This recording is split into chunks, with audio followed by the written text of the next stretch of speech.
नमस्कार, आप देख रहे हैं प्रणाम देवभूमि में हूं आपके साथ उन्नति भटनागर। बुलेटिन का आगाज बड़ी खबर के साथ, जहां आज होगा उत्तराखंड की बेटी का अंतिम संस्कार। श्रीनगर के भक्तियाना घाट पर होगा अंतिम संस्कार। सुबह 8 बजे होगी अंतिम संस्कार की प्रक्रिया शुरू। तो देखिए, सुबह 8 बजे होगा अंतिम संस्कार, जहां कल पैतृक गांव पहुंचा था बेटी का शव।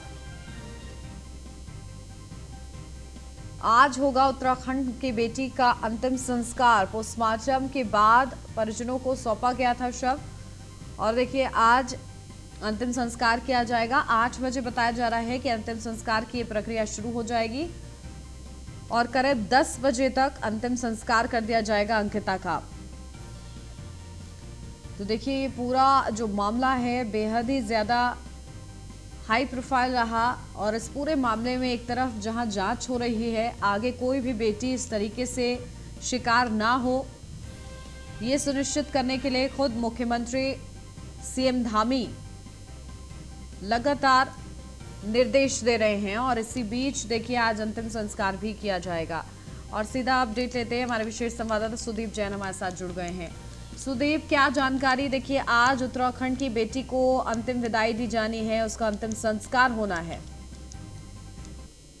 देखिए, पोस्टमार्टम के बाद जो तो कल भी पोस्टमार्टम अंतिम संस्कार की तैयारी थी, लेकिन परिजनों की मांग को प्रशासन ने गंभीरता से लेते हुए रविवार का दिन मुकर्रर यानी आज का दिन मुकर्रर किया है, जब पहाड़ की बेटी अंकिता का अंतिम संस्कार किया जाना है। घाट पर तमाम व्यवस्थाएं की गई हैं। प्रशासन और पुलिस तैनाती के साथ ही ये बात भी सुनिश्चित की जा रही है कि परिजनों को कोई समस्या ना आने पाए।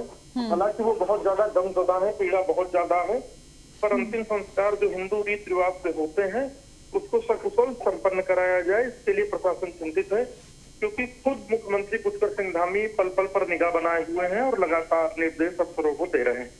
बिल्कुल, और देखिए आज आखिरी जब अलविदा होगा तो कई स्थानीय लोग भी वहां पर मौजूद रहेंगे। ठीक है सुदीप, बने रहिए आप हमारे साथ, लौटती हूँ आपके पास। अंकिता भंडारी के पोस्टमार्टम रिपोर्ट में खुलासा हुआ है, जहां अंकिता की मारपीट और डूबने से मौत हुई है। 3 डॉक्टरों के पैनल ने अंकिता का पोस्टमार्टम किया। ऋषिकेश एम्स में अंकिता भंडारी का पोस्टमार्टम किया गया है। तो देखिए, अंकिता भंडारी की पोस्टमार्टम रिपोर्ट में बड़े खुलासे हुए हैं, और अंकिता की मौत का कारण जो सामने आया है कि उसके साथ पहले मारपीट की गई और उसके बाद डूबने की वजह से उसकी मौत हुई। 3 डॉक्टरों के पैनल ने बकायदा अंकिता का पोस्टमार्टम किया है। और चलिए सीधा अपडेट लेते हैं, लगातार हमारे विशेष संवाददाता बने हुए हमारे साथ सुदीप जैन। सुदीप, देखिए पोस्टमार्टम रिपोर्ट में ये तो खुलासा हो गया कि उसकी मारपीट के बाद उसकी डूबने की वजह से मौत हुई है, लेकिन जिस तरीके से आशंका जताई जा रही थी कि उसके साथ कहीं दुष्कर्म तो नहीं हुआ है, इस संबंध में कोई जानकारी मिली है? अब तक दुराचार की पुष्टि नहीं हुई है, और जो अभी तक हम जिस खबर को चला रहे थे या दर्शकों को जानकारी दे रहे थे कि जब अंकिता पर गलत काम करने का दबाव बनाया जा रहा था, उसके बाद पुलकित उसे बातचीत के बहाने बैराज तक ले आया, जहां दोनों में बहस हुई। लगातार अंकिता विरोध कर रही थी इस गलत काम का, और वो रिजॉर्ट से नौकरी छोड़कर जाना भी चाहती थी। इस बीच पुलकित ने मौका पाकर कि एक बात से बाहर न आ जाए, लोगों को पता न चल जाए वो नेता परिवार से है, भाजपा परिवार से है, उसने अंकिता को नहर में धक्का दे दिया, और बाद में इस प्रकार से प्रचार प्रसार किया कि अंकिता तो खुद ही कहीं चली गई होगी, उसे जानकारी नहीं है। लेकिन जब पुलिस ने सख्ती की तो एक राज खुलकर सामने आया, और कल शव बरामद होने के बाद जब पीएम हुआ तो पीएम की रिपोर्ट में भी इस बात की पुष्टि है कि मारपीट और डूबना यानी ड्राउनिंग ही मौत की वजह है। बिल्कुल, और देखिए 3 डॉक्टरों के पैनल ने बकायदा अंकिता का पोस्टमार्टम किया है। बड़ा ये खुलासा है कि उसके साथ मारपीट की गई और उसके बाद डूबने की वजह से उसकी मौत का कारण सामने आया है। सुदीप, वही मैं कह रहा हूँ कि पोस्टमार्टम में मारपीट और ड्राउनिंग आया है, यानी मारपीट के बाद उसे धक्का दे दिया गया, जो उसके शरीर के अंग में पानी भर गई, मेडिकल रिपोर्ट में हुई है। बिल्कुल, चलिए बहुत शुक्रिया सुदीप आपका। मुख्यमंत्री आवास में पत्रकारों से बातचीत करते हुए सीएम पुष्कर सिंह धामी ने 2 टूक कहा है कि चाहे विकास का मामला हो या फिर अवैध निर्माण का, एक्शन होगा और ये एक्शन सबको दिखाई देगा। सरकार पारदर्शिता के साथ एक मिसाल पेश करने जा रही है।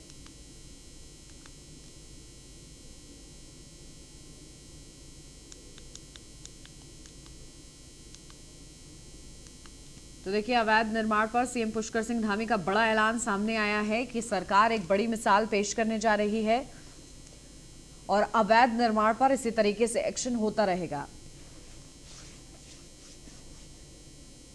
विकास का मामला हो या अवैध निर्माण का मामला हो, अब उत्तराखंड में ऐसा समय आएगा कि जहां निर्णय होंगे और निर्णय धड़ाधड़ होंगे, उस पर कोई रुकावट नहीं होगी किसी के कारण से। जो अच्छे निर्णय हैं उन पर कोई रोक नहीं लगेगी, तुरंत तत्कालिक रूप से निर्णय लिए जाएंगे। विकास का मामला हो या अवैध निर्माण का मामला हो, अब उत्तराखंड में ऐसा समय आएगा कि जहां निर्णय होंगे और निर्णय धड़ाधड़ होंगे, उस पर कोई रुकावट नहीं होगी किसी के कारण से। जो अच्छे निर्णय हैं उन पर कोई रोक नहीं लगेगी, तुरंत तत्कालिक रूप से निर्णय लिए जाएंगे। विकास विधानसभा में बैकडोर से हुई भर्ती निरस्त मामले में मुख्यमंत्री पुष्कर सिंह धामी का कहना है कि बैकडोर से हुई जो भर्तियां निरस्त हुई हैं, अब उन्हें पारदर्शी तरीके से कराया जाएगा। सीएम ने कहा है कि उन्होंने खुद विधानसभा अध्यक्ष को पत्र लिखकर निष्पक्ष जांच कराने की मांग की थी।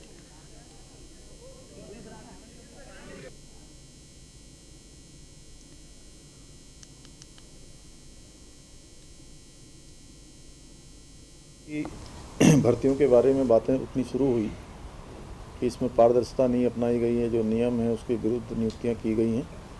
हमारी पार्टी का भी स्पष्ट मानना है, हमारी पार्टी की एक नीति है, नियत है, एक सिद्धांत है कि कहीं पर भी अगर कुछ गलत होगा तो उसके खिलाफ हम लोग कार्रवाई करेंगे और जो खराब होता है उसको ठीक करेंगे। और जैसे ही मेरे संज्ञान में आया तो मैंने विधानसभा अध्यक्ष जी को पत्र लिखा था और पत्र में मैंने उनसे अनुरोध किया था कि ये सभी जो भर्तियाँ हैं ये निरस्त होनी चाहिए, पहले इसकी जांच होनी चाहिए। और उन्होंने जांच करवाई है। भर्तियाँ जो गलत पाई गई हैं उसको उन्होंने निरस्त करने के बाद मुझे भी भेजा था, मेरा भी उसमें अनुमोदन होना था। हमने कल ही उसका अनुमोदन कर दिया है। भविष्य में कभी भी इन अपराधों की पुनरावृत्ति न हो, इसलिए आगे लोक सेवा आयोग या अन्य किसी एजेंसी से ये सब परीक्षाएँ करवाई जाएंगी। इस ओर हम विशेष रूप से नियमावली बनाने के लिए विधानसभा से भी कहेंगे और सरकार के स्तर पर भी इस पर काम करेंगे। जब से मुख्यमंत्री पुष्कर सिंह धामी ने शनिवार को राजभवन में गवर्नर गुरमीत सिंह से मुलाकात की। मुख्यमंत्री ने कहा कि वे समय समय पर राज्यपाल से मिलने जाते रहते हैं और राज्य में बीते दिनों जो कुछ प्रमुख घटनाएं हुई हैं उनकी वे जानकारी देने राज्यपाल को गए थे।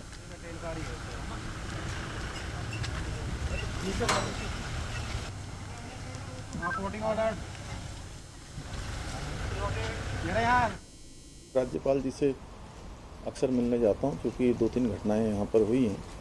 तो राज्यपाल जी हम लोगों के संरक्षक हैं, हमारी संवैधानिक संस्था के हेड हैं, तो उनको सारी जानकारी हमें देने के लिए राज्यपाल जी से अक्सर मिलने जाता हूं, क्योंकि 2-3 घटनाएं यहाँ पर हुई हैं। तो राज्यपाल जी हम लोगों के संरक्षक हैं, हमारी संवैधानिक संस्था के हेड हैं, तो उनको सारी जानकारी हमें देने के लिए राज्यपाल जी से अक्सर मिलने जाता हूं, क्योंकि 2-3 ऋषिकेश में चिल्ला नहर से अंकिता भंडारी का शव शनिवार को बरामद हो गया। परिजनों ने अंकिता भंडारी की डेड बॉडी की पहचान कर ली है। बता दें कि आरोपियों ने अंकिता भंडारी की हत्या के बाद उसको लापता दिखाकर पुलिस को गुमराह करने की कोशिश की थी। बता दें कि 19 साल की अंकिता भंडारी 18 सितंबर को लापता हो गई थी। वह एक वंतरा रिजॉर्ट में रिसेप्शनिस्ट के तौर पर काम करती थी।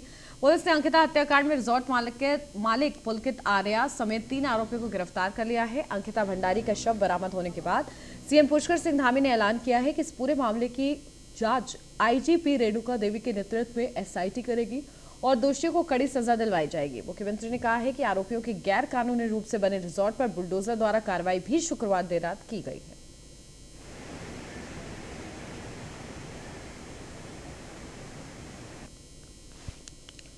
तो देखिए किस तरीके से अंकिता का मर्डर हुआ, उसके बाद आरोपी गिरफ्तार हुआ, रिजॉर्ट पर बुलडोजर चलाया गया, आरोपियों की पिटाई हुई, नहर से डेड बॉडी बरामद हुई अंकिता की। और अब इस पूरे मामले पर स्थानीय आक्रोश यानी कि स्थानीय लोगों का आक्रोश अब देखने को मिल रहा है और लगातार इसके चलते आम जनता जो है आरोपियों की फांसी की सजा की मांग भी कर रही है।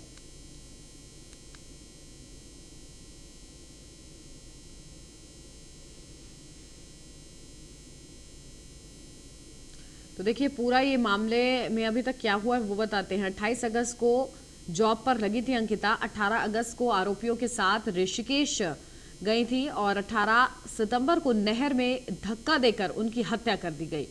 अंकिता की हत्या कर वापस लौटे तीनों आरोपी और उसके बाद इस पूरे मामले में अंकिता के लापता होने की खबर राजस्व पुलिस को मिली, जिसके बाद 21 सितंबर को परिजनों ने डीएम से गुहार लगाई और डीएम से गुहार मामले में ये कहा गया कि रेगुलर पुलिस को ये मामला सौंपा जाए। इसकी मांग की परिजनों ने 22 सितंबर को मामला रेगुलर पुलिस को ट्रांसफर किया गया। इसके बाद एसएसपी पौड़ी ने टीम बनाकर इस पूरे मामले की जांच की। 22 सितंबर को रिजॉर्ट मालिक पुलकित आर्या समेत 3 को अरेस्ट कर लिया गया। 23 सितंबर को पुलकित आर्या ने हत्या की बात कबूल ली। उसके बाद 23 सितंबर वंत्रा रिजॉर्ट में प्रशासन ने बुलडोजर चलवाया। 24 सितंबर को चिल्ला नहर में अंतिम अंकिता की डेड बॉडी मिली। अंकिता हत्याकांड के मामले में एसआईटी जांच का गठन भी हो गया है। सीएम पुष्कर सिंह धामी ने दोषियों को कड़ी सजा दिलाने का बड़ा आश्वासन भी दिया है। इस पूरे मामले में 28 अगस्त को वंत्रा रिजॉर्ट में रिसेप्शनिस्ट के तौर पर जुड़ी अंकिता के साथ ये बड़ा अनहोनी हुई।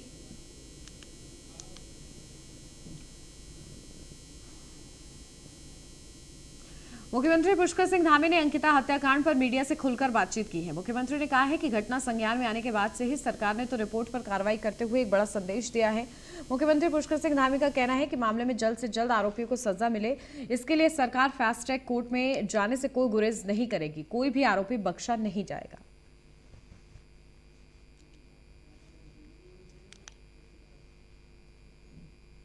देखिए, उत्तराखंड की सरकार, उत्तराखंड का प्रशासन, चूँकि जैसे ही ये घटना हुई है, ये घटना बहुत दुखद है। सरकार के लोग भी, मैं स्वयं मुख्य सेवक होने के नाते इस घटना के बारे में पूरी तरह से हम लोग जो भी कार्रवाई हो सकती है उन सभी कार्रवाइयों को कर रहे हैं और इसमें किसी को कतई भी संशय नहीं होना चाहिए कि कोई भी इस पर बचने वाला है। जहाँ संगठन के स्तर पर, सरकार के स्तर पर, पुलिस प्रशासन के स्तर पर पूरी कार्रवाई होगी, कोई इसमें बचने वाला नहीं है। ये घटना में जो भी संलिप्तता है उन सब के खिलाफ हम कार्रवाई कर रहे हैं। राजस्व पुलिस का जो पटवारी थे उनके खिलाफ भी कार्रवाई हुई है। अपराधियों को जेल भेजा जा चुका है। जो रिजॉर्ट सरकारी भूमि पर और वन भूमि पर है उस पर ध्वस्तीकरण की कार्रवाई चल रही है। साथ ही साथ फॉरेंसिक जांच भी उसकी हमने कहा है कि जल्दी से जल्दी हो। देखिए, उत्तर प्रदेश के मुख्यमंत्री योगी आदित्यनाथ की तर्ज पर पहली बार उत्तराखंड के सीएम पुष्कर सिंह धामी ने कार्रवाई की है। पूर्व राज्य मंत्री विनोद आर्या के बेटे पुलकित आर्या के रिजॉर्ट पर शुक्रवार देर रात बुलडोजर भेजकर उसे गिराने की कार्रवाई की गई। उत्तराखंड में ऐसा पहली बार है जब सीधे तौर पर प्रशासन ने इस तरह की कार्रवाई की है। डीजीपी अशोक कुमार के मुताबिक सीएम पुष्कर सिंह धामी के आदेश के बाद पौड़ी प्रशासन और पुलिस ने कार्रवाई की और आधी रात को ही पुलिस टीम ने आरोपी के रिजॉर्ट को बुलडोजर चलाकर ध्वस्त कर दिया।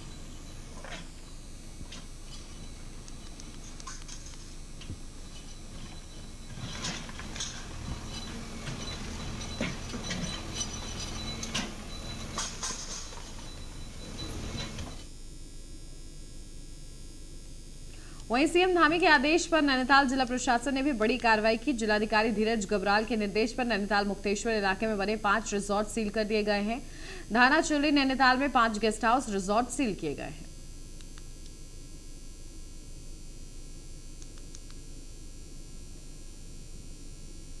अंकिता भंडारी का शव पोस्टमार्टम करने के बाद शनिवार को एम्स प्रशासन ने पुलिस की मौजूदगी में परिजनों को सौंप दिया है। परिजन जिला प्रशासन के सहयोग से शव को लेकर श्रीनगर की ओर रवाना हुए, लेकिन इस दौरान कांग्रेसियों के नेतृत्व में लोगों ने जमकर हंगामा किया। पुलिस को लाठियां भांजकर भीड़ को तितर-बितर करना पड़ा। इस दौरान कांग्रेस के पूर्व अध्यक्ष गणेश गोदियाल ने पूरे मामले पर सवाल उठाए।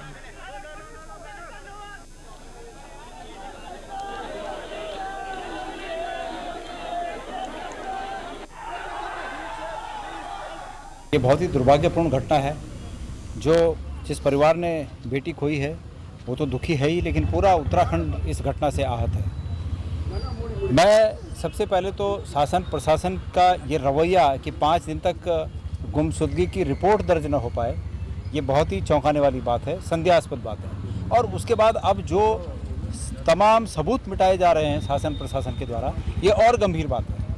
जितना गंभीर ये हत्या का प्रकरण है उससे अधिक गंभीर ये प्रकरण है कि सबूत मिटाने में शासन लगा हुआ है। वो जिस कमरे में वो लड़की रहती थी उस कमरे को तोड़ना, मैंने अभी ये सुना है कि वहाँ आग भी लगा दी गई है। तो ये सबूत मिटाने का जो काम चल रहा है ये बहुत ही गंभीर है, ये बहुत ही। अंकिता भंडारी हत्याकांड में मुख्यमंत्री पुष्कर सिंह धामी ने बड़ा एक्शन लेते हुए मुख्य आरोपी पुलकित आर्या के भाई अंकित आर्या को पिछड़ा वर्ग आयोग के उपाध्यक्ष पद से हटा दिया है। इसके साथ ही बीजेपी ने पुलकित आर्या के पिता विनोद आर्या और भाई अंकित आर्या को पार्टी से भी निकाल दिया है।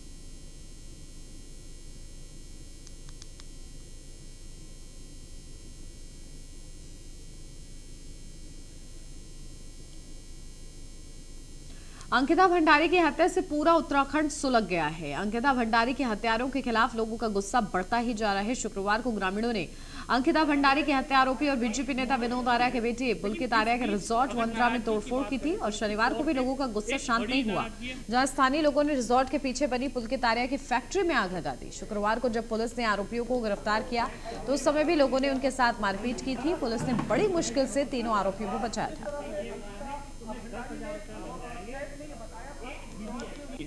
लेकिन इस बीच अगर नाराजगी की बात करें तो निश्चित तौर पे एक बड़ी नाराजगी है। अंकिता भंडारी मर्डर केस से गुस्साए लोग आरोपियों को फांसी की सजा की मांग कर रहे हैं, तो वहीं अंकिता भंडारी की हत्या के आरोपियों को फांसी की मांग कर रहे लोग एम्स पहुंचे। वहां पर स्थानीय विधायक रेणु बिष्ट की गाड़ी में आक्रोशित भीड़ ने तोड़फोड़ की, तो वहीं माहौल खराब होते देख विधायक वहां से निकल गए।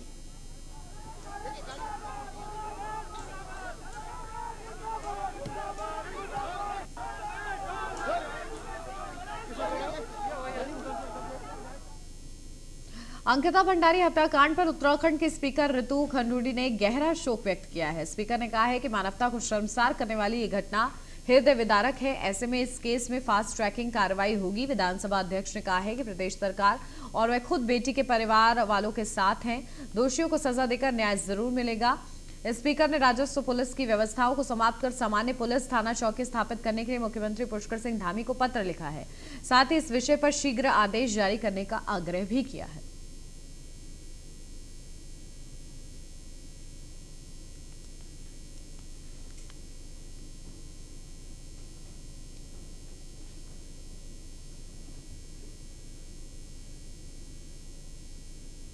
ये 4-5 दिन से ये मामला चल रहा था और डीएम पौड़ी, एसएसपी पौड़ी से और एसडीएम कोटद्वार जो इंचार्ज यमकेश्वर भी हैं, मेरी लगातार उनसे बातचीत चल रही थी और बहुत दुखद है कि एक नौजवान बेटी उत्तराखंड में खोई है और इस सिचुएशन में खोई है। बहुत ही दुखद है और कड़ाई से निर्णय होने चाहिए, फास्ट ट्रैकिंग होनी चाहिए ताकि जो कल्प्रिट है उसको सख्त से सख्त सज़ा मिलनी चाहिए। उत्तराखंड का समाज इसको बर्दाश्त नहीं करेगा। उत्तराखंड के ये संस्कार नहीं है और मैं इसी कॉन्टेक्स्ट में कहना चाहूँगी, हमें सोचना होगा कि रेवेन्यू पुलिस अब कितनी इफ़ेक्टिव है इस प्रदेश में। क्या पुलिसिंग अब हमें पुलिस पर छोड़ देनी चाहिए कि नहीं। दूसरा, भू कानून को इतना कड़ा कर दिया जाए कि बाहर के लोग जो आ रहे हैं यहाँ उन पर रोक, और रिजॉर्ट्स बन रहे हैं, कौन आके बना रहे हैं, क्या हो रहा है पता नहीं चल रहा है। इसलिए कुछ ना कुछ स्ट्रिक्ट निर्णय लेने की। देहरादून से अगली बड़ी खबर, जहां न्यूज़ 1 इंडिया की खबर पर मुहर लगी। आज ध्वस्त होगा हाकम का आलिशान रिजॉर्ट। आरोपी हाकम सिंह का रिजॉर्ट जांच में अवैध पाया गया। पेपर लीक मामले में जेल में बंद है आरोपी हाकम सिंह। तहसीलदार की रिपोर्ट में अवैध रिजॉर्ट का खुलासा हुआ, जहां 80% वन भूमि पर कब्जा कर बना है हाकम का रिजॉर्ट। उत्तरकाशी के सांकरी में स्थित है हाकम सिंह का रिजॉर्ट, जिस पर बुलडोजर चलाकर कार्रवाई की जाएगी। अब एक और जगह देखिए, सीएम धामी का बुलडोजर चलेगा। जितने भी इस प्रकार के अपराधी तत्व हैं जो संगठनिक रूप से अपराध करते हैं, जिन्होंने सरकारी भूमि पर, वन भूमि पर अतिक्रमण करके अपने रिजॉर्ट बनाए हुए हैं, सभी जिलाधिकारियों को हमने निर्देश दिए हैं कि सबकी जांच करें और जहां भी इस प्रकार का अवैध निर्माण पाया जाता है वहां पर कठोर कार्रवाई करें। जितने भी इस प्रकार के अपराधी तत्व हैं। तो देखिए किस तरीके से यूके पेपर लीक मामले में गिरफ्तार हाकम सिंह की प्रॉपर्टी पर बुलडोजर चलेगा। सीधा अपडेट विशेष संवाददाता सुदीप जैन से। सुदीप, देखिए किस तरीके से कल ही न्यूज़ 1 इंडिया के पास ये बड़ी खबर सामने आई थी और इस खबर पर मोहर लग गई है और बड़ी कार्रवाई की जाएगी। अब एक और जगह बुलडोजर चलेगा धामी सरकार का। देखिए, हमने कल दिन में सबसे पहले जब ये रिपोर्ट फाइनल हुई थी उसी वक्त दर्शकों को बता दिया था जी। कि जो रसूखदार हाकम है, जो कभी खाना बनाता था, बर्तन मांजता था, पेपर लीक करा के अफसरों नेताओं के माध्यम से, और इतना उसने रसूख और प्रभाव कमाया कि अवैध रिजॉर्ट खड़ा करने के साथ साथ 2-2 सेब के बगीचे अवैध और कई गाड़ियों का नेटवर्क उसने तैयार कर लिया। अब इस मामले में रिपोर्ट जैसे ही तो सरकार के संज्ञान में आई, तत्काल आज सरकार इसका रिजॉर्ट ध्वस्त करने जा रही है, जो कि पाथरी उत्तरकाशी में बना हुआ है। हमारे सूत्र ये बताते हैं कि कल रात में ही इंस्ट्रक्शन हो गए हैं जिलाधिकारी को कि सब प्रसव कार्रवाई कल ही सुनिश्चित कराएंगे और ये तय करेंगे कि अब कोई भी प्रकार का अवैध निर्माण या जमीन पर बिल्कुल, कब्जा तो नहीं यानी बचा कि है। देखिए अवैध निर्माण के खिलाफ भी अब लगातार नामी सरकार सख्त हो गई है। बहुत शुक्रिया आपका सुदीप। और इसी के साथ इस बुलेटिन में फिलहाल बस इतना ही। खबरों का सिलसिला आगे भी जारी है। आप देखते रहिए न्यूज़ 1 इंडिया।